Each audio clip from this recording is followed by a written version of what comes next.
আজকে আমার রেসিপি এই যে রুই মাছ ধুয়ে লবণ হলুদ মাখিয়ে নিয়েছি, এখানে বড়ি, এখানে বেগুন, এই যে বেগুন, এই বেগুন দিয়ে মাছের ঝোল হেভি হেভি লাগে, এখানে আলু, এই দিয়ে একটা ঝোল হবে।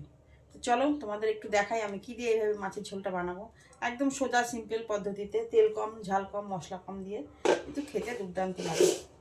কড়াইতে দিয়ে দেবো একটু তেল, দিয়ে ফার্স্ট কাজ হচ্ছে মাছটা একটু ভেজে নেবো। চলো মাছটা ভেজে নিই, তারপর আবার আসছি। মাছগুলোকে ভেজে নিলাম, এবার বড়িটা ভেজে নেব।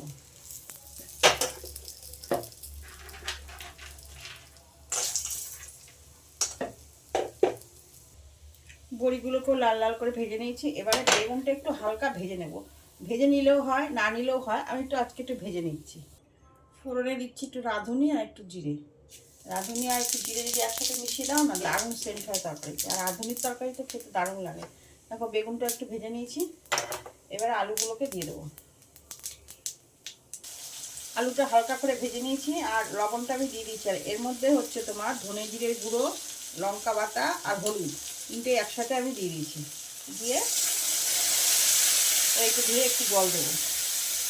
আর কিছুই মশলা নেই মধ্যে, একদম অল্প মশলায় রান্না। চলো ভালো করে মশলাটা কষিয়ে নিই। কষানোর সময় দেবো একটু মিষ্টি। আমি একটু তরকারিতে মিষ্টি খাই, তোমরা যদি চাও দেবে, না হলে না দেবে। একটু মিষ্টি দিলে কিন্তু তরকারির টেস্টটা খুব সুন্দর হয়। দেখো মশলাটা কষানো হয়ে গেছে, এবারে দিয়ে দেবো জল। একটু ঝোল ঝোল করবো, আর তাছাড়া বড়ি আছে, বড়িটা একটু ঝোলটা টানবে। এবার আলুটা অর্ধেক সিদ্ধ হয়ে গেলে তখন আমি বেগুন আর বড়িগুলো দিয়ে দেবো, মাছটাও দিয়ে দেবো। একটু ঝোলটা ফুটে উঠলে একটু ঢেকে দেবো। বেগুনটা ভাজা আছে, ওই জন্য একটু পরে দেবো, নাহলে বেগুনটা একদম গলে গলে যাবে। যাই হোক ঝোলটা ফুটে উঠেছে, এখন আমি ঝোলটা ঢেকে দেবো, দিয়ে গ্যাসটা কমিয়ে দেবো। আলুটা প্রায় সিদ্ধ হয়ে গেছে, এখন বড়ি, মাছ, বেগুন সব দিয়ে দেবো। দিয়ে আর কিছুক্ষণ ফোটাবো।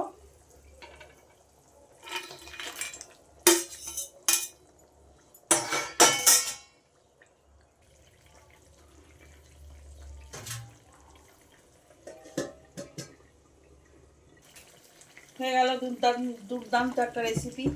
দেখো মাছের ঝোলটা কিন্তু একটু সাদা সাদা হবে, যেহেতু কাঁচা লঙ্কা রান্না।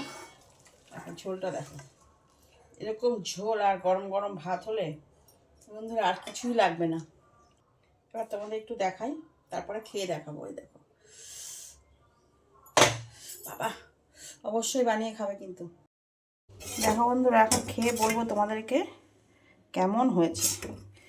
খেতে তো দারুণ হয়েছে, কারণ সে খাবারটা আমি একটু পরে খাচ্ছি, তাও খেয়ে তোমাদেরকে বলি। এরকম ঝোল সাধারণত খুব ভালোই হয় খেতে, অসাধারণ ঝোল। এক পিস মাছ নিয়েছি, রাত্রে তো আর খাবো না। একটু বেগুন, একটু মাছ, সব কিছু নিয়ে একটু খেয়ে বলি তোমাদেরকে কেমন লাগছে। তারপরে আমি ধীরে সুস্থে আরাম করে খাবো। যে লঙ্কাটা ডলবো,